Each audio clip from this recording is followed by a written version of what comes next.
diálogo sobre o desenvolvimento infantil. Hoje o tema é o mal-estar na adolescência.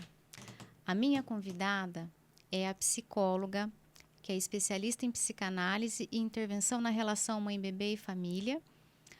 Ela é professora do curso de pós-graduação em psicopedagogia da Universidade Estadual de Londrina e mestre em educação. Foi minha professora na pós-graduação e hoje é uma querida colega de trabalho, a Maria Júlia Junqueira Chiquitano Orsi. Seja muito bem-vinda, Maria Júlia. Obrigada. Bom, nós vamos falar sobre um tema, até assim, foi muito a pedido de muitas famílias, sabe, Maria Júlia? Falar um pouco sobre os adolescentes. Qual tem sido assim, a principal queixa que eu tenho recebido? Né? Que são jovens aí que não gostam de sair, não gostam de interagir com os outros, fica sempre muito conectado ao celular. Muitos e muitos casos de se autoagredindo, se automutilando, compulsão alimentar, uma dificuldade na relação dentro do ambiente familiar e fora dele também. Então, juntando essas informações dessas famílias, aí eu circulo muito pelas escolas, né? E também tenho tido esse retorno de muitos professores, coordenadores, falando dessa dificuldade em trabalhar com os jovens que parece que eles estão mais resistentes, violentos, né? Numa condição assim bem frágil, depressivos, tristes. E, para completar o combo de informação, tenho algumas colegas que trabalham em hospitais, UBS, falando da quantidade de adolescentes que tentam suicídio. Então, assim, um assunto muito extenso, né? Tem muita coisa para falar e eu queria muito, né, começar aí a te ouvir. Tá bom.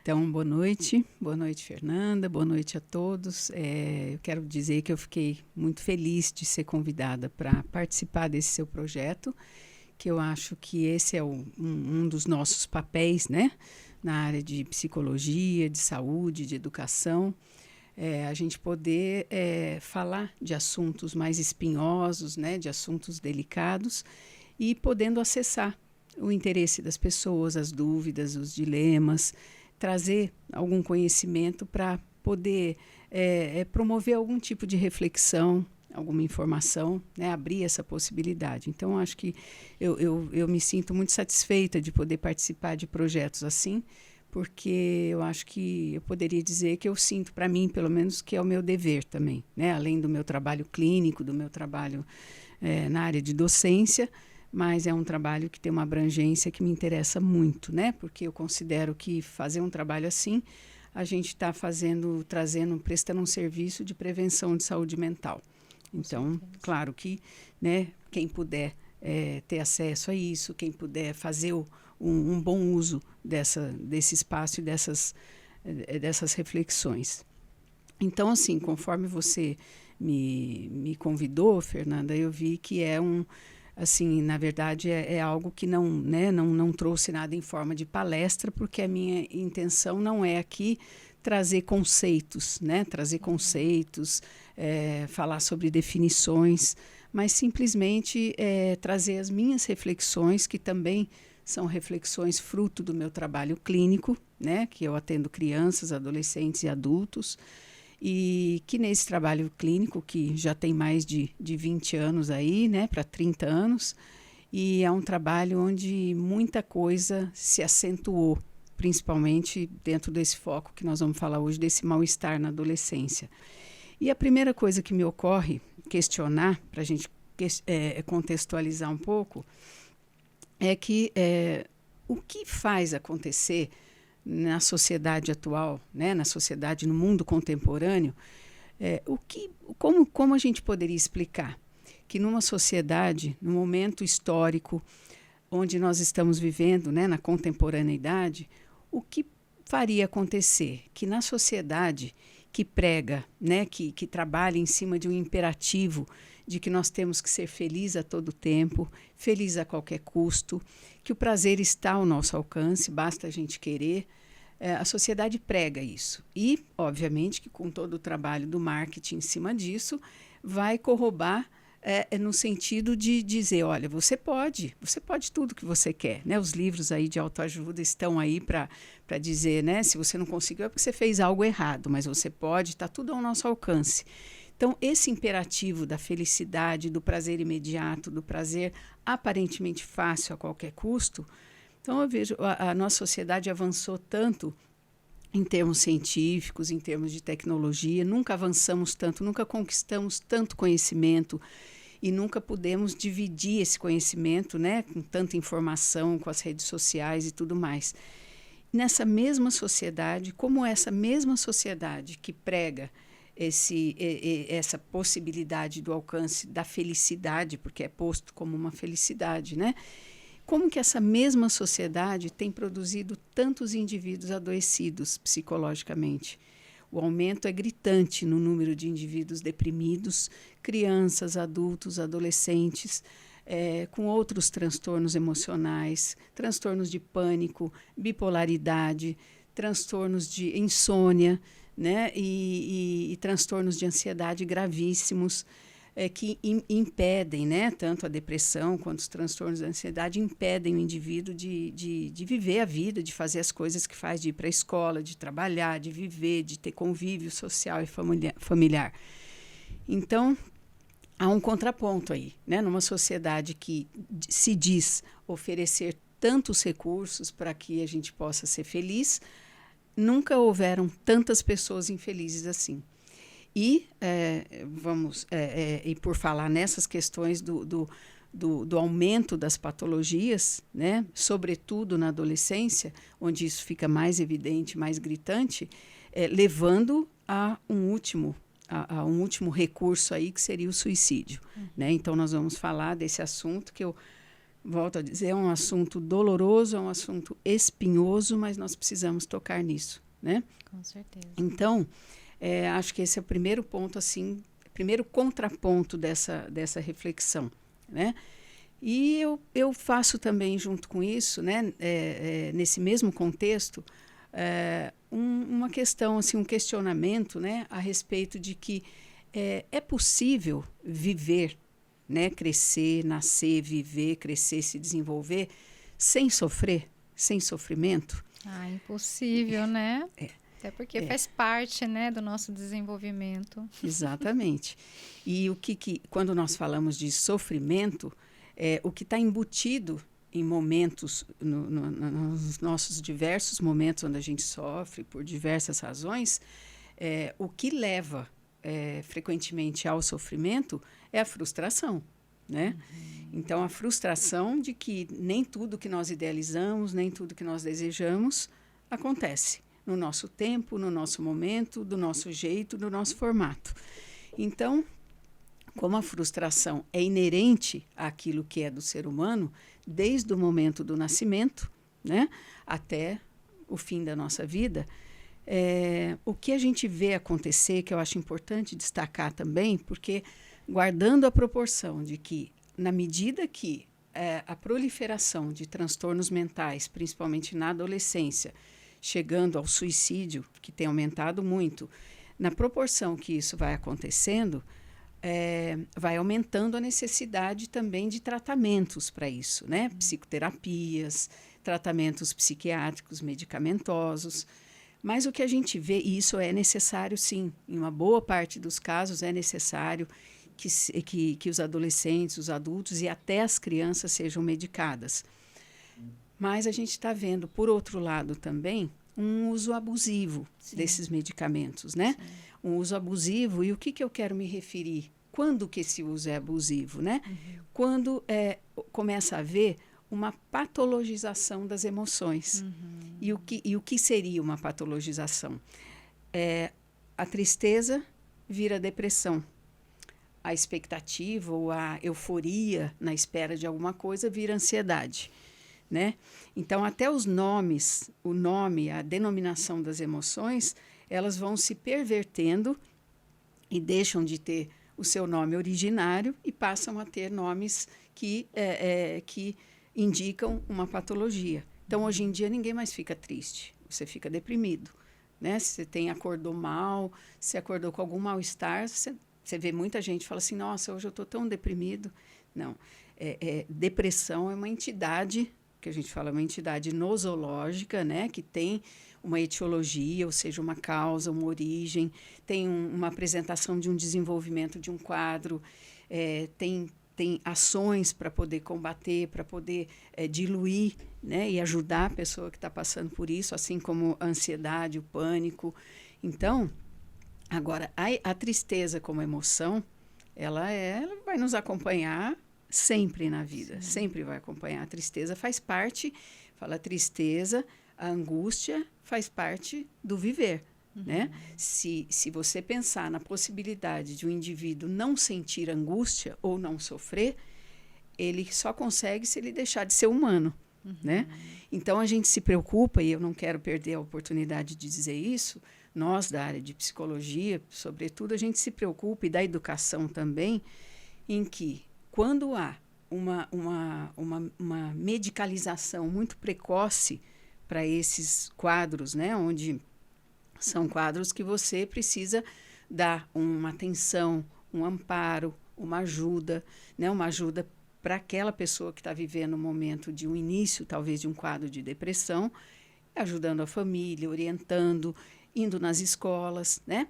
E quando você vê, já está sendo medicada. Então, assim, às vezes, a medicação mal dada no momento errado faz com que o indivíduo perca a possibilidade de lidar com esse momento difícil, com esse momento emblemático da vida, né, que está passando por alguma situação muito, muito complicada. E, ao invés de dar subsídios para esse indivíduo lidar com essa tristeza, com esse sofrimento, né, com essas dificuldades, isso vai ser anestesiado, vai ser tamponado. No entanto, o que acontece? Acaba servindo, e a gente vê que aumentou demais também o uso de medicação. O mundo está prescrevendo muita medicação. Nunca se vendeu tanto antidepressivo e nunca se vendeu tanto medicamento para insônia como no mundo atual. Estou falando não só em termos de Brasil, mas em termos mundiais, né? As indústrias farmacêuticas estão se debruçando sobre essas questões, essas psicopatologias, para ir melhorando cada vez mais esses medicamentos, mas nunca se vendeu tanto medicamento como agora, né? E a gente sabe que aí também funciona a questão da lei da oferta e da demanda. Quanto mais se produz, é porque está havendo uma demanda grande para isso. Eu ousaria dizer e lembrar, né, de questões assim que são mais sociológicas e filosóficas, que a sociedade medica aquilo que ela produz. Alicia, né? Fernandes.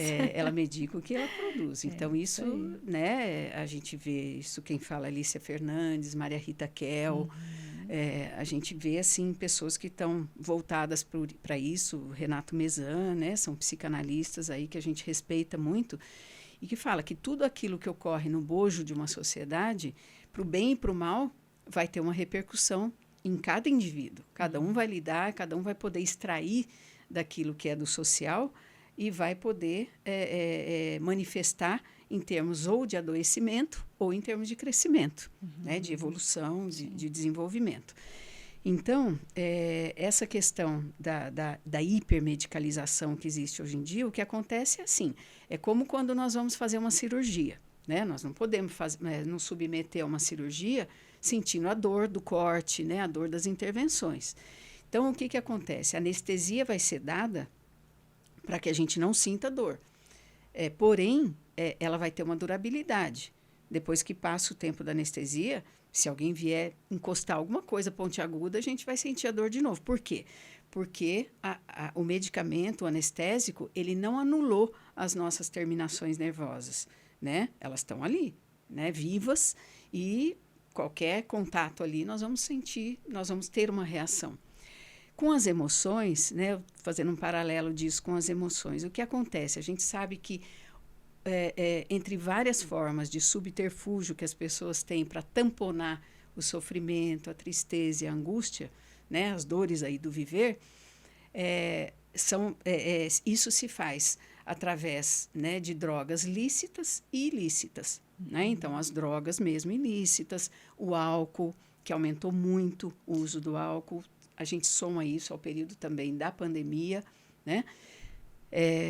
E as drogas lícitas, né, que são prescritas ou compradas, né, de uma forma irregular aí. Mas o que acontece? Quando a pessoa vai fazer um uso de uma droga, sim, lícita ou ilícita, realmente a droga vai cumprir o que promete. Ela vai dar aquela anestesiada das emoções. Então, você vai ficar assim, olha, eu não estou me afetando, né?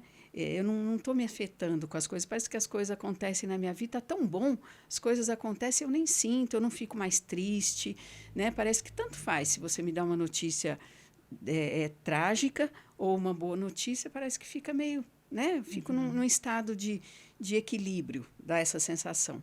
Só que também é como anestesia. Se você para de tomar ou para de ver, a emoção está ali, ela está pulsante, porque ela faz parte do nosso viver, daquilo que é genuinamente humano, né? Então, aí entra um processo de dependência, de hiperdependência às medicações ou a esse uso de álcool, de drogas, e a gente vai vendo, né, os adolescentes, eles estão fazendo um uso, de novo, né, dos cigarros aí eletrônicos, né?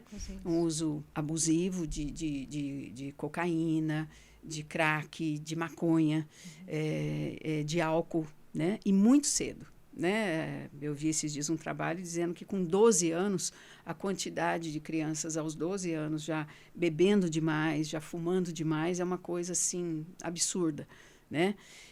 Contando que nessa fase ainda está havendo ainda uma construção do aparato neurológico, não está terminado ainda, né? As conexões neuronais ainda estão acontecendo e para isso precisa saúde, né? E não algo que intoxica essas células para que possa ter um comprometimento.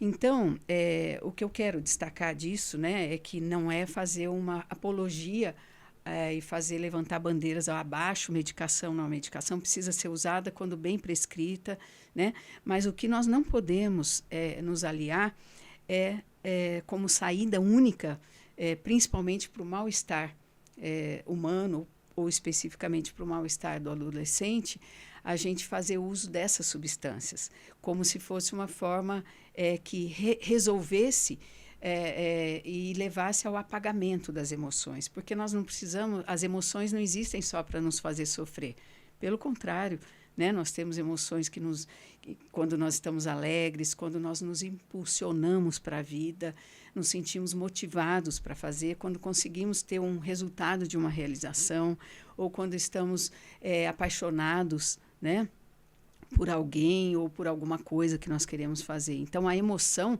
ela precisa ser resgatada, o nosso direito a nos emocionar, a viver e a nos angustiar, porque a angústia é a dor da vida, é a dor do viver, né? Nós não conseguimos viver e deixar a angústia de lado, a menos que a gente use esses recursos aí diretamente, um em seguida do outro, e vamos tamponando aí, vamos abafando, né?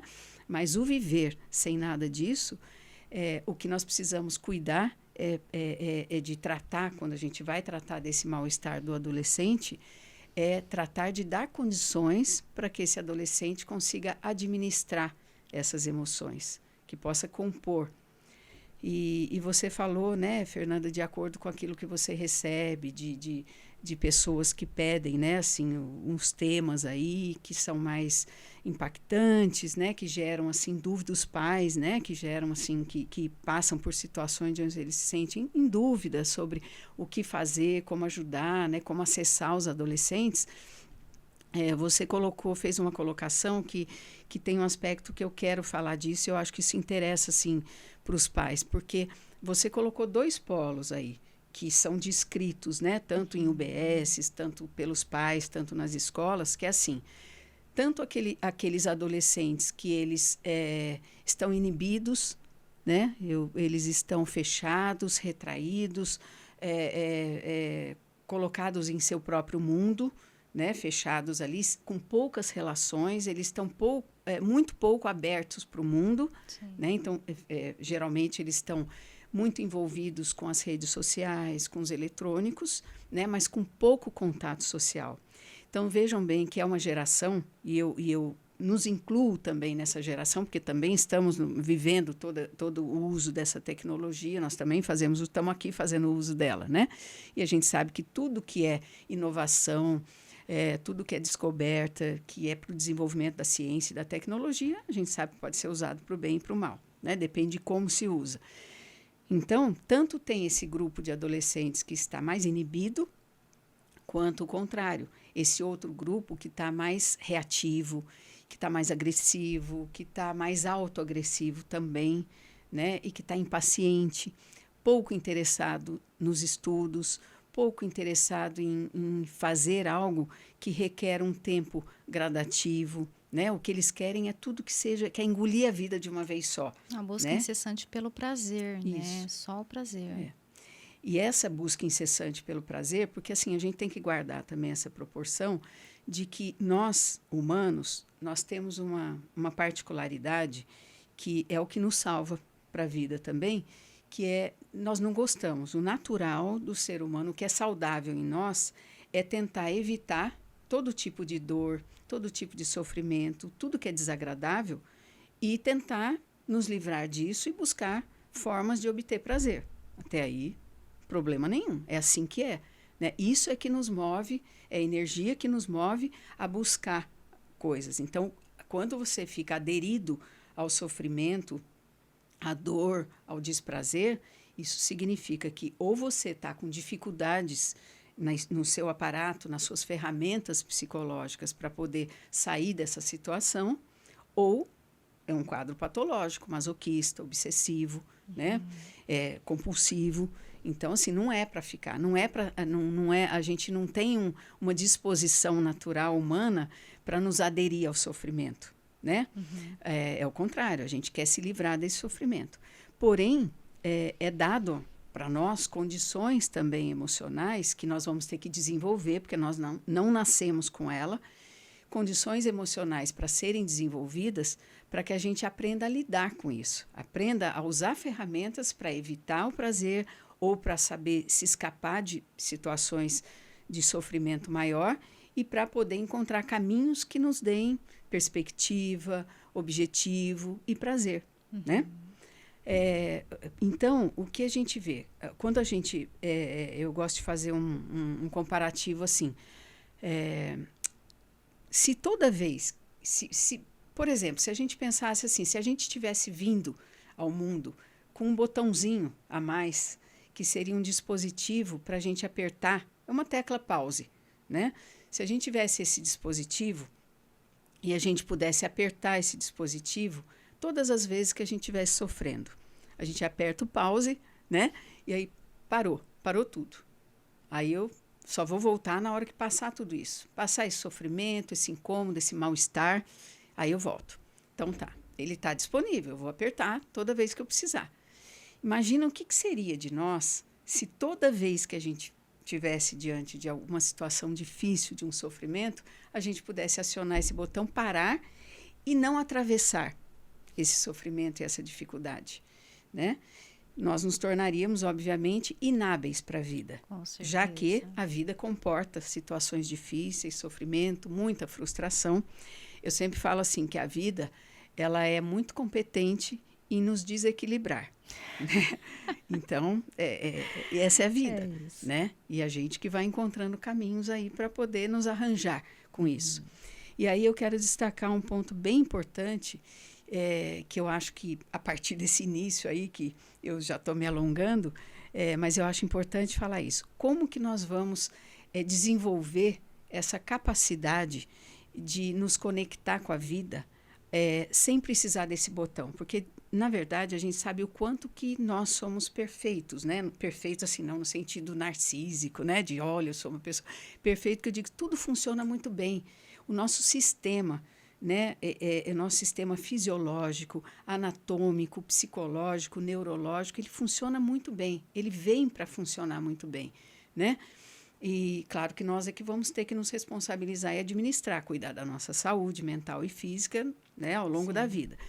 Então, mas essa teclinha pause, se nós não viemos com ela, é porque ela não era para ser, não é para ser, né? Porque o nosso crescimento, o nosso amadurecimento e o nosso desenvolvimento evolutivo, ele requer que não exista esse botão pause, que a gente não se afaste das situações, que a gente não se retire das situações por total, mas que a gente possa encontrar maneiras e subsídios para a gente enfrentar, né? Então, assim, se tem uma tempestade, se tem uma chuva, eu vou me proteger dela. Mas chega uma hora que eu preciso ir a um determinado lugar, eu preciso sair dali e eu preciso enfrentar essa tempestade. Então, eu vou ver o que eu posso fazer para me proteger, mas poder atravessar esse momento difícil, né? Então, e não é com uma tecla pause que eu vou conseguir isso, né? Então, eu me retiro e quando eu voltar, o mundo vai estar difícil de novo, só que eu não vou ter ganho experiência, porque eu me retirei, eu me preservei, né? E, na verdade, o que você está falando, eu estou pensando aqui no comecinho da sua fala, né? O uso descomunal do medicamento, que acaba meio que fazendo isso, né, Maria Júlia? Faz isso. Né? É o tal do botãozinho que compra na farmácia, né? Eu falei, a gente não vem com esse botão, mas já inventaram esse botãozinho, esse né? botão, que também, né, coloco aqui, não é uma crítica, eu também concordo, né? Casos e casos precisam, né? Sim. Do uso do medicamento, a nossa crítica é o uso abusivo. Isso, né? Exatamente. Que daí vai tamponar toda a possibilidade do indivíduo desenvolver recursos para poder acessar e para poder fazer o enfrentamento desses dilemas, dessas situações mais impactantes, né? E nesse sentido, eu acho que é importante assim a gente destacar um ponto assim de que voltando, né, um ponto que eu quero voltar nessa questão que você falou dos dois grupos aí, né, daqueles que são os adolescentes que ficam diante de um mal-estar, né, e o que vamos até reconsiderar, colocar para ficar mais claro, o que seria o mal-estar na adolescência, o que causa mal-estar para nós humanos, mal-estar assim psicológico, eu estou falando, né, e especialmente para o adolescente. Então são coisas que, aos olhos de outras pessoas que talvez estejam um pouco mais estruturados, pode ser uma coisa muito banal, né? Um garoto, por exemplo, que esperava que ele viu uma menina, ela pediu um favor para ele, ela pediu alguma coisa emprestada na aula e ele já está de olho nessa menina faz tempo, ele entendeu que ela está afim dele e aí ele ficou esperando que no outro dia ela chegasse e olhasse para ele de um jeito, né, mais carinhoso, que ela cumprimentasse, só que não aconteceu, né? Ela nem olhou para a cara dele, como se ele fosse invisível, e isso pode eclodir um quadro insustentável para o adolescente. Isso causa um mal-estar. Isso pode causar um mal-estar, ele se sentir excluído, porque foi feito um grupinho, por exemplo, na sala de aula e as pessoas se escolheram para fazer um trabalho, mas não escolheram ele, né? Ele ficou por último. Ou num jogo de futebol, na hora do intervalo, né? Um criança, um pré-adolescente, todo mundo se escolheu e ele ficou de lado, né? Ou ele sentiu que todo mundo está usando um determinado tênis, uma roupa, e ele não está com aquela roupa naquele dia. Então, os gatilhos que são muitos, né? Eu poderia ficar falando a noite inteira que gatilhos são esses para a criança, para o adolescente, que pode remeter a um mal-estar tão aparentemente desproporcional, né? Nossa, mas foi isso? Só por isso você ficou assim? Né? Não é desproporcional. Parece ser, mas ele é proporcional à falta de recursos que aquele adolescente tem. A labilidade emocional, a fragilidade emocional, quando ela é muito grande, uma coisa mínima, uma coisa muito pequena pode desarranjar tudo e fazer imediatamente até esse jovem ou essa criança ou esse adulto pensar em preferir morrer do que viver aquilo, né? Então, são gatilhos. O que eu quero destacar, e eu acho que esse é um chamado para que, né, os pais prestem atenção, os professores, de que não precisa necessariamente acontecer algo tão traumático na vida de uma pessoa que se justifique como um problema grande para a pessoa querer não viver mais ou para a pessoa entrar num quadro de depressão, né, para ter um transtorno de pânico, uma crise de ansiedade. Não precisa um trauma tão grande. Não é proporcional ao tamanho do trauma que se incide, né? Por exemplo, você está atravessando a rua e vê uma pessoa cair morta na tua frente e ser atropelada. Isso é uma coisa trágica, impactante, com um potencial traumático muito grande. Mas por muito menos o adolescente pode sentir um mal-estar tamanho, pior do que ter presenciado uma cena dessa, se esse mal-estar ele incidir num psiquismo frágil, num psiquismo pouco estruturado e bem pouco fortalecido. Né? Então, fiquei pensando aqui, o jovem leva uma situação, quando consegue se expressar, né, leva uma situação para o pai e para a mãe, se o pai e a mãe minimizar, como você comentou, mas só isso, né, isso piora bobagem, a situação.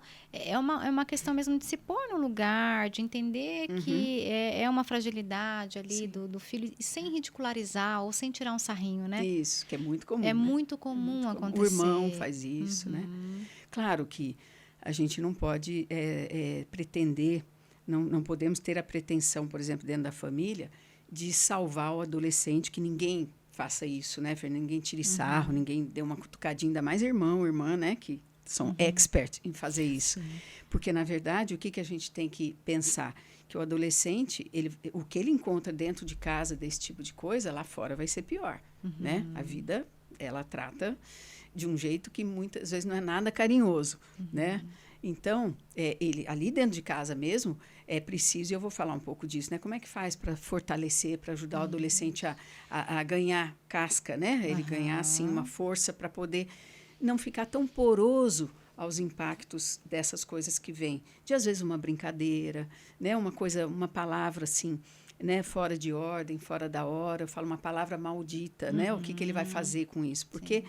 Né, Fernanda, você que foi aluna, você sabe que eu sempre falava nas aulas, né? Eu falei assim, na verdade, tudo pode se arranjar bem ou se desarranjar bem, não é tanto pela qualidade ou não daquilo que a gente recebe, mas é daquilo que nós fazemos com o que nós recebemos.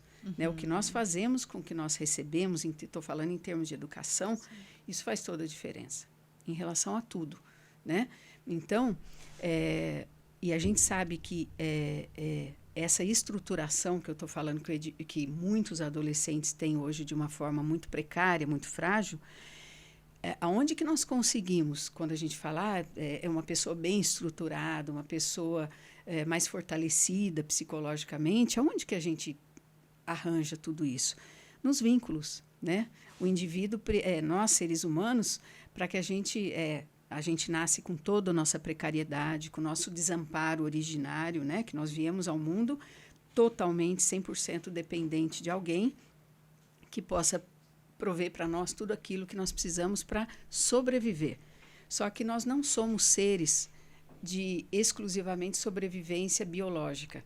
Nós somos seres que, além da sobrevivência biológica, né?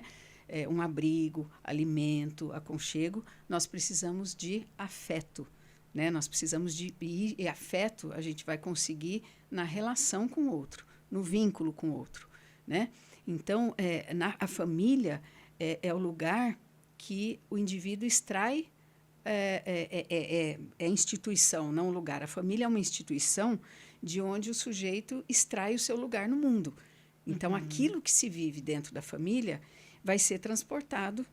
A família é um laboratório onde muitas experiências vão se dar. Então, por exemplo, voltando a uma questão, é bom orientar os pais para não deixar os filhos brigarem? Não, os filhos vão brigar. Os pais deixando ou não, querendo ou não. Né? O que os pais vão ajudar a fazer é administrar esses conflitos, ensinar como administrar os conflitos. Né? Então, nem proteger demais o filho. Ai, tadinho, não fala assim para ele, coitado, olha como ele fica. Não, assim não. Fala, por quê? Quando teu irmão falar isso para você, vai lá e enfrenta ele, fala alguma coisa também que ele vai ficar chateado.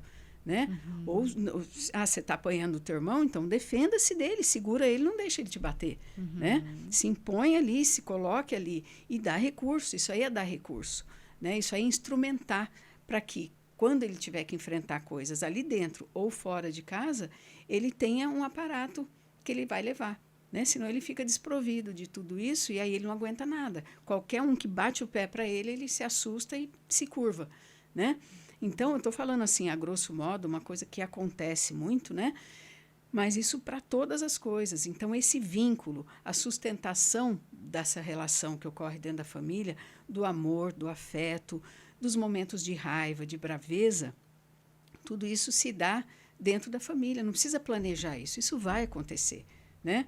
E a gente até diz assim, dentro da psicanálise, né, o Freud, na sua teoria, ele sempre destacou uma questão que às vezes pode aparecer esquisita, né, para as pessoas, mas ele fala, o ódio, ele precede o amor, a raiva precede o amor. O amor é algo construído, aprendido e conquistado. A raiva não. A raiva, o bebê nasce, o que ele faz? Ele chora, ele fica bravo, ele grita, pela vivência do desamparo. Cortou o cordão, ele começa a gritar, né? E a gente sabe, né? A Fernanda tem uma filha pequenininha, e você sabe que não tem muita conversa ali. Você frustrou, você tirou um pouquinho da zona de conforto, ela vai tentar resolver no grito, na braveza, né? Ela fica com raiva mesmo. Não adianta a gente querer amaciar e dizer que ela ficou um pouquinho chateada, não, fica brava, fica com raiva, né? Então, a raiva e o amor, o ódio e o amor são os dois polos dos nossos afetos. E a gente vai ter que aprender a lidar com isso, né? Nós podemos, ao sentir ódio, nós podemos esbravejar, e claro que isso vai depender da idade. Por exemplo, uma criança de 2, 3 anos, ela não sabe administrar o ódio. Você que precisa ensinar ela, você precisa acalmar, dizer para ela, acolher, né? Mostrar que você está ali junto, explicar o que está acontecendo. Tentar dar uma outra coisa para que ela possa ver que ela pode buscar outra coisa. Aquilo não pode, aquilo vai machucar, aquilo não vai poder, mas outra coisa pode, né? Isso ensina a criança, ensina os filhos a buscar outros caminhos, né? Não é assim, não pode, pronto, sai daqui, vai para o quarto, vai pensar, né? Porque aí você anula, você fecha e fala, bom, então eu não posso, e eu não posso nem pensar, porque é um castigo, né? Pensar é um castigo. Ai, que delícia, assim, te ouvir, Maria Júlia, porque é lá do comecinho, né? É lá do Olha comecinho. A construção que a gente faz com o filho. Não é chegar na adolescência e tentar resolver a vida, né, de um dia para o outro. Isso é uma construção. Sim. É exatamente isso que você está falando. É lá, naquele momento que ela quer aquela coisa do jeito dela. E que lindo isso você falar, dar outro direcionamento, que isso vai refletir lá na frente. Sim, isso, isso, né? É um instrumento, é uma ferramenta que você dá. Olha, então vamos, aqui não pode, vai machucar. Então vamos, mas vamos brincar com isso. Olha que legal isso aqui. Olha, colorear. Às vezes ela não quer aquilo também. Você vai ter que... Mas fala assim, os filhos, né, principalmente quando eles são pequenos, e aí você destacou uma coisa importante, né, Fernanda? Que esse investimento para que o adolescente consiga chegar nessa fase... tendo condições de estar mais fortalecido e saber administrar o seu mal-estar, isso começa lá atrás, começa lá do comecinho. Não é assim, quando chegar na adolescência, aí eu vou sentar para conversar. Né? Isso também precisa sentar para conversar, mas tem que ter tido isso lá atrás. É construído, né? É construído. Né? E eu volto a destacar, o amor é construído. Né? Porque voltando, você pegar a imagem de um bebê, né? Quem aqui é pai, mãe, você pega um bebezinho que nasce bravo, nasce gritando porque está com fome, está com frio. Vamos pegar as várias vezes que um bebezinho novinho chora e fica bravo. E ele chora sem dó, né? Sim. Sem dó do pai e da mãe, pode ser de madrugada, ele não faz cerimônia, né? Nós sabemos disso. Então, o que a gente vai ver? Quando essa criança é pega no colo, né? Ou para dar de mamar, ou para tirar o cocô, ou para acalmar primeiro, quando essa criança é pega no colo e ela é, né, acolhida no choro, no desespero dela, porque naquele momento é a raiva, é o desespero, é o desamparo. Quando você pega no colo e traz para junto de você e vai com a sua voz, com o teu cheiro, com o teu aconchego, tentar acalmar essa criança, isso é amor. A criança está aprendendo a amar. Ela está recebendo algo que tira essa criança do desamparo e faz ela acreditar que esse contato, que esse vínculo é algo bom, é algo que faz ela ter fé na vida, confiança. E eu acrescento, né, que destaco, na verdade, porque quem fala muito disso é o Winnicott, né, um psicanalista infantil, e ele fala isso é a semente da esperança na vida, né? E como já vou falar sobre isso, a questão do último recurso, que é o suicídio, que é a ausência total de esperança. É a morte da esperança, o suicídio. É a intensificação da angústia e a morte da esperança. Então, você veja como que acreditar que as coisas podem melhorar é lá atrás, é no pegar o bebê no colo, é desde lá, né? Desde o comecinho. Sim. E falar assim, nossa, mas isso é muito complexo, mas ninguém ensina isso pra gente. Não ensina mesmo. Não ensina. A gente faz isso por bom senso. Eu não vou dizer que é por instinto, porque se a gente disser, pelo menos eu, né, do que eu já estudei, do que eu vi, eu não acho que é um instinto. Eu acho que isso é se abrir para ter uma sensibilidade, se empatizar. Nós adultos, mães, quando a gente vê um bebezinho, até que quando não é nosso, e se não tem ninguém ali, a gente vai tentar pegar esse bebê e fazer alguma coisa por ele. Sim. Isso se chama empatia. Eu me identifico com o desamparo, que eu também vivo às vezes, e eu também já vivi, e eu quero tentar ajudar essa criança a sair dessa situação. Né? Então, veja que o amor é uma construção. O ódio, ele vem pronto, né? Porque a gente precisa gritar para poder receber ajuda. Então, voltando para a adolescência aí, veja o quanto que durante a infância, durante todo esse processo evolutivo do ser humano, é importante que a gente vá fazendo coisas do tipo, a criança chega chorando da escola, né? Por que chorando? Ah, porque fulano me empurrou e eu caí. Às vezes não é isso. Às vezes aquele fulano estava correndo simplesmente e sem querer bateu na criança, caiu para ela, acabou o mundo. Ela acha que ele não gosta dela, que ele quis machucar.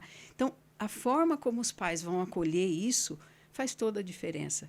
Ah, me conta, vem aqui. Nossa, mas ainda bem que não machucou tanto, né? Então, vamos conversar. Você quer conversar? Não, não quero conversar, não quero. Então, vamos ficar só juntinho? Vamos, pronto, né? Isso também é amor, isso também faz acreditar. Os pais são um modelo para os filhos, né? A criança e o jovem, principalmente a criança, quanto menor ela é, mais ela enxerga o mundo pelos olhos dos pais. Então, né, nós somos essa pessoa que a gente traz muita coisa para os filhos. A nossa percepção de mundo, da vida e das pessoas, sendo ela mais amorosa ou mais odiosa, vai ter um impacto aí na construção da mente da criança, né? Então, e aí em que isso vai resultar em termos de mal-estar na adolescência, né? Que exatamente na fase mais emblemática da vida. E por que é mais emblemática? Porque está lidando com mudanças corporais, com mudanças hormonais. O próprio adolescente, eu falo, o adolescente, ele está grávido de si mesmo, né? Ele não se reconhece também, não sabe o que vai aparecer daqui a pouco, o que vai nascer dele mesmo, né? Porque o corpo já não é mais aquele, a voz não é mais aquela. O cabelo tem dia que tinha que ser azul, outro dia tem que ser rosa, outro dia tem que ser branco, outro dia não tem que ter cabelo, porque cada dia ele acorda, ele já não gosta mais do que ele gostava de comer e deixa os pais malucos também, né, com isso. Porque se nem eles sabem direito o que querem, imagina os pais, que antes achavam que conheciam os filhos, chega na adolescência e fala, não conheço mais meu filho, eu tenho um estrangeiro dentro de casa, né? Então, é uma fase muito difícil, que tem que lidar com tudo isso. E a mente, né, vou dizer, o cérebro do adolescente, ele ainda tem ele não está totalmente desenvolvido nos seus sistemas neurológicos, que olha só como são as coisas, né? A última parte do nosso sistema neurológico que se desenvolve é aquela parte responsável pela reflexão, pela capacidade de adiar o prazer, pela capacidade de controlar os nossos impulsos, né? E o adolescente, ele, pelas questões hormonais, ele é extremamente impulsivo, mas ele não tem essa parte neurológica ainda bem desenvolvida, né? Então, ele é muito reativo. Tudo que acontece, ele já xinga, já fica bravo, ele quer reagir na hora, para dentro ou para fora. Por isso que a gente vai ver que, infelizmente, tem sido muito comum, porque os adolescentes estão mesmo, como você falou, Fernanda, que você ouve aí, e é verdade, os adolescentes estão muito ensimesmados, eles estão muito fechados nos seus mundinhos, sem serem autistas, né? Sem estarem nesse espectro. Eles criam uma bolha de proteção, muitas vezes avalizada pelos pais, que, assim, é melhor estar em casa, né? Melhor fica aí, deixa ele quietinho aí em casa, não dá trabalho, porque, nossa, vai que ele sai, quer beber, quer fazer um monte de coisa. Então, assim, não é bom que ele fique dentro de casa desse jeito. A adolescência, ela requer relação. E uma das coisas que torna a adolescência difícil é a desidealização da figura dos pais, que antes os pais eram os heróis, na adolescência eles passam a ser caretas, chatos, né? Eu não quero conversar. Gente, vocês vêm com uma conversa, né? Olha, conversa besta, que não sei o quê, dá até vergonha, né? Não fale isso na frente dos meus amigos, não. Né? Às vezes, eles nem trazem amigos para dentro de casa com vergonha dos pais. E não é porque os pais são problemáticos, não. É porque ele está vendo os pais de outro jeito. Os pais são os mesmos de antes, que ele adorava levar amigos e amigas para dormir em casa, para apresentar, porque os pais eram legais, faziam churrasco, fazia aquela sobremesa. Agora não, agora ó, nem sai, para o carro longe, né, da escola. Então, assim, porque eles estão enxergando, e eles precisam fazer isso, né? Claro que numa medida razoável aí, porque se antes a família tinha um protagonismo na vida deles, agora quem tem são os amigos. Eles precisam se filiar, né? Constituir uma rede social para eles se identificarem, para eles sentirem o pertencimento, que eles já têm isso garantido na família, só que eles precisam garantir isso no social.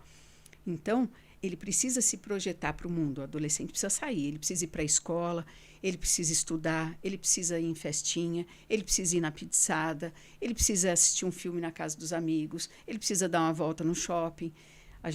Se eu estou falando tudo isso, vocês imaginam o estrago que a pandemia fez, né? Tanto para as crianças, isso é da outra conversa, né, Fernanda? Então, o estrago que fez para quem estava em plena adolescência, para quem entrou na adolescência, né? Porque daí trouxe todo mundo para dentro de casa, né? Aí por uma questão, né, de saúde pública aí. Mas o que eu falo? Tanto a inibição, geralmente o extremo, quando a inibição, né, esse não se projetar para a vida, não se abrir para a vida, não se abrir para o outro, não se vincular, é uma forma de defesa extrema do adolescente. Isso não é próprio do adolescente. O adolescente é para fora, ele é aberto, ele é impulsivo. Né? Se ele guarda todos esses impulsos, e eu falo isso até como um alerta para os pais e professores ficarem atentos, porque o adolescente quietinho, às vezes, ele é um adolescente de um risco maior para suicídio do que o adolescente mais escancarado, né? Então, o que a gente vê? Ele vai guardando aqueles sentimentos, ele não tem troca, né? Porque, na verdade, os momentos de frustração, de decepção com a vida, com as pessoas, isso precisa ser intermediado, você precisa fazer troca, né? Os adolescentes, eles vão querer fazer isso menos com os pais e mais com os amigos. Então, você pensa, o que é um adolescente? Não ter, às vezes, um suporte na família que possa legitimar o sofrimento deles, validar o sofrimento, né? E quando eu falo validar e legitimar, eu estou dizendo só para dar importância, porque naquele momento, aquele sofrimento é o pior de tudo. Ah, mas tem gente que não tem nem família, que está passando fome, nós estamos em guerra. Não, pera, hoje a guerra é minha, é dentro de mim. Não faz sentido para... Não faz sentido, nessa hora não, né? Então, tudo bem que tem coisa muito ruim, muito triste acontecendo no mundo, mas aquele sujeito, naquela hora, ele precisa de alguém que escute, dando valor àquela dor que ele está sentindo, aquela angústia que ele está sentindo. Porque, senão, isso pode chegar às vias de se transformar num suicídio, né? Claro que num grau extremo, não é uma coisa que é matemático, que vai acontecer, não, mas tem um potencial para acontecer.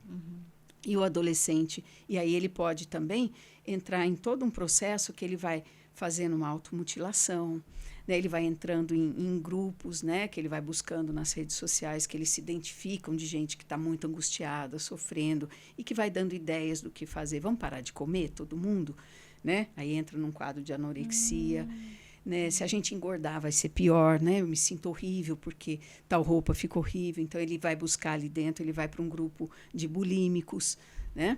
Então, ele vai passeando pelas patologias, pelas ofertas patológicas que tem de pessoas que estão na mesma condição dele, frágil, sofrendo, sem um amparo, às vezes, familiar e social ou escolar, porque a escola é uma instituição extremamente importante, que, aliás, é a escola que identifica o sofrimento psíquico da criança e do adolescente. Infelizmente, eu falo, felizmente que existe a escola, existem pessoas com sensibilidade e com formação para isso, mas quando eu digo infelizmente, é que às vezes é a escola que conhece mais os filhos do que os pais. Né? Isso é muito triste, mas é verdadeiro. E o outro extremo seria aquele adolescente que está num nível de angústia tão alto que ele não aguenta lidar com a própria angústia, então ele quer fazer de conta que ele não está angustiado. Aí o que ele vai fazer? Ele vai beber um monte, ele vai para a festa, ele quer ir para a festa de segunda a segunda.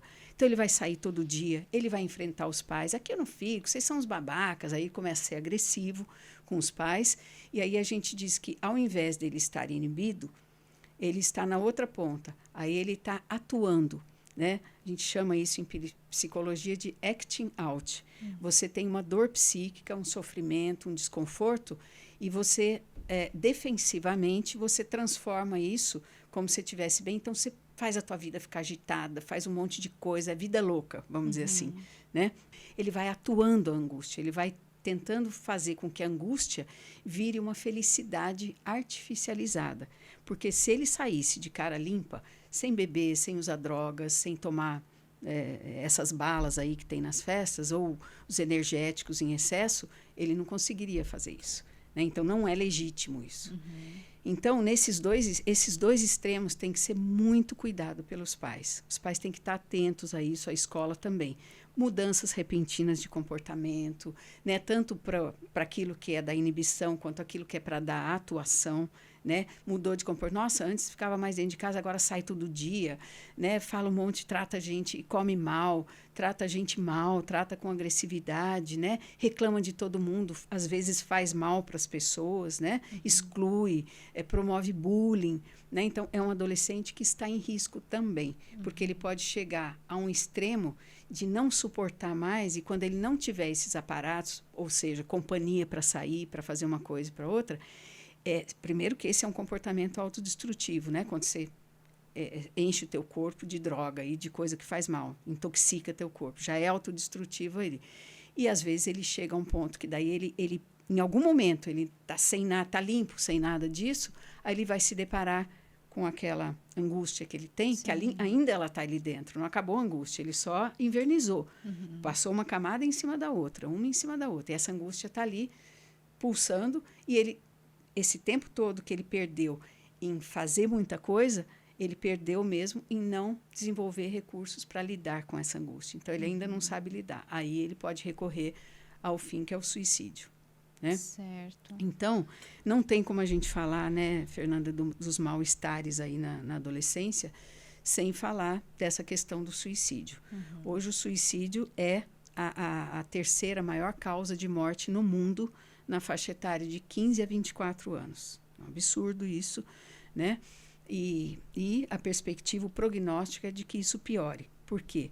Porque as redes, o aparato social, né, vamos dizer assim, o terreno social, onde as coisas acontecem na vida de todo mundo, ele está muito alterado, muito fragilizado com aquilo que eu falei no início, tudo imediatista, prazer a qualquer custo, né, com poucas referências daquilo que faz amadurecer, daquilo que faz crescer, daquilo que faz lidar com as dificuldades.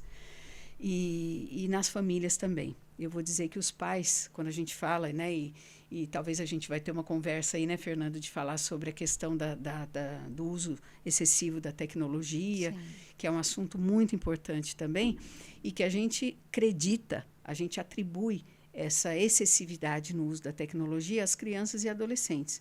Mas os pais estão excessivamente aderidos à tecnologia. E eu diria que, em termos de educação, os pais estão hoje muito distraídos com a tecnologia, distraídos dos filhos. Sim. Eles se distraem com a tecnologia, porque ali eles não têm que se haver com a questão de que será que eu estou acertando, será que eu estou errando? Ali eles estão vendo a vida dos outros, né? Eles postam aquilo que todo mundo fala, né? Você posta aquilo que você quer que todo mundo veja, aquilo que você quer que as pessoas conheçam de você. Exatamente. Né? Isso todo mundo faz. Né? Você não vai postar um dia que você está mal, que você está feio, que você está infeliz, exatamente, que você está deprê, né? E você não vai postar isso. Então, os pais também estão distraídos, e eles se distraindo dos filhos, eles não vão conseguir acessar. Infelizmente, eu posso trazer aqui, e acho que não é só uma realidade da minha clínica, né, no meu trabalho, mas o quanto a gente vê filhos se queixando, esses os que chegam para um atendimento na clínica, né, porque estão em sofrimento extremo, que eles dizem assim, olha, eu saio de casa, eu volto para casa embriagado, drogado, e eu sou invisível dentro daquela casa. Nossa. Ninguém sequer percebeu que eu saí. Se eu estou em casa, se eu fui para a aula, se eu não fui. E eu vou dizer com muito pesar, são muitos que falam isso. São muitos. Né? Então, inclusive também, aí eu vou avançar um pouco mais, também dizendo assim, mas meu pai também se droga. Eu não estou dizendo necessariamente de drogas ilícitas, mas meu pai toma remédio para acordar, toma remédio para dormir, toma remédio para trabalhar, minha mãe também, né? Então, eu acho assim, esse é Infelizmente, esse cenário que nós temos aí disponível para os jovens desenvolverem, para eles crescerem, amadurecerem, tá muito fora daquilo que seria desejável. Está adoecido, né? A gente poderia falar assim, alguns pais, muitos pais, muito infantilizados. Né? Nós estamos precisando de pais adultos, pais que se comportem como adultos diferentes dos filhos. Não para ser amiguinho, não para querer curtir as coisas que eles curtem. Tem que se diferenciar, para ter respeito, para poder ter autoridade de quem tem a experiência. Porque os pais podem saber menos que os filhos em alguma coisa. Mas tem algo que é indiscutível, a experiência de vida, o tempo de vida, que conta como experiência. Né? Você pode até ter jogado no lixo tudo isso, mas que é tempo corrido, é tempo corrido. Isso não se discute. Né? Tem mais e pronto. E aí você deveria ter algo a dizer para o teu filho, ter algo a ensinar para o teu filho, né? Trazer algo para ele. Porque é muito triste a gente ver essas situações que estão acontecendo aqui em Londrina mesmo, né? Das diferentes formas aí de suicídios de jovens, adolescentes, adultos jovens, que é assim o fim da linha. Né? O suicídio é o fim da linha. É quando todos os recursos psicológicos cessam. E eu acho importante também fazer um alerta para duas coisas, né, relativas ao mal-estar na adolescência que pode levar ao suicídio. Primeiro, de que nunca menospreze, então, aquilo que a gente falou, nunca menospreze o sofrimento de um jovem. Mesmo que ele não queira conversar com você sobre o assunto, fala, não, me deixa sozinho, mas mostre para ele que você tem intenção de ajudá-lo, que você gostaria de poder ajudá-lo. Faça essa oferta de pelo menos ficar junto. Posso pelo menos deitar aqui com você? Às vezes ele quer ir para o quarto. Não, eu quero ir para o meu quarto sozinho. Posso ficar com você? Juro que eu fico quietinha. Não vou perguntar nada. Tá bom, vai. Deita aí, então. Fica aí. Daqui a pouco, sabe o que vai acontecer? Vocês vão estar dando risada e vão estar se abraçando. Tá? Mas fiquem perto. Sejam presentes. Estejam vivos perto dos adolescentes e das crianças. Isso está faltando hoje. Eu estou falando que isso é muito sério. Muito sério isso. E a outra coisa é que, na eminência ou qualquer sinal de tentativa de suicídio, não menospreze isso também. Levem a sério isso. Tem muita gente que fala, cão que muito ladra não morde, né? Quem ameaça muito nunca faz. Faz sim. Porque eu quero destacar aqui, ninguém que comete um suicídio ou uma tentativa faz isso de um dia, tá ótimo ontem, estava ótimo ontem, e acorda e fala, hoje eu vou me suicidar, hoje eu resolvi me suicidar. Não, isso está ancorado, o desespero, o ápice do sofrimento que pode levar a isso, está ancorado numa história, está costurado na história daquele sujeito. Às vezes desde lá do comecinho, às vezes desde lá de trás, às vezes não tão de trás assim, né? Está associado a aspectos multifatoriais. Não é uma coisa que leva, né? Não é uma causa e efeito. São múltiplos fatores podem levar a isso. Mas tem uma estatística que diz assim, um dado que mostra assim, que para cada suicídio efetivado, existem 20 tentativas. Eu acho que isso é uma coisa assim, assustadora. Né? Porque isso mostra que sim, aí você vai falar, é esse que efetivou, que tentou 20 vezes? Não. 20 pessoas tentaram suicídio, não conseguiram, ou, enfim, queria, mas tinha algo que estava segurando, uma pontinha de esperança ali que segurou, né? Mas é muito, assim, isso indica, né? Nós não vamos, quando eu falo de dados aqui, porque eu acho que a intenção é alertar mesmo, né? Mas eu não acho, isso não é o mais importante. Nós estamos falando de sujeito, de vida, de cada um com a sua vida, cada um com a sua história. Então, vamos cuidar de tentar oferecer o melhor para que essa possa ser uma boa história de cada um dos nossos filhos, que eles tenham, no meio de um monte de percalços, nós vamos errar como pais, vamos acertar e vamos errar, mas que eles possam fazer, no fim das contas, que eles possam ter uma boa história para viver e para contar. E que essa história nos inclua como pais, né? Nos inclua como alguém que fez o possível, que quis acertar, e que vai errar muito tentando acertar, né? Mas que esteja fundamentalmente presente. Se vocês perguntassem para mim, e pode perguntar se tiver tempo, o que você diria que é fundamental na construção de uma personalidade mais segura, minimamente estabilizada, é a presença. A presença, os pais ali, adultos, vivos, prestando atenção nos filhos, dando importância para aquilo que eles fazem, do bem e do mal, da alegria e da tristeza, mas que eles estejam ali acompanhando, que saibam se posicionar, mas que não desamparem os filhos, que não saiam da vida dos filhos.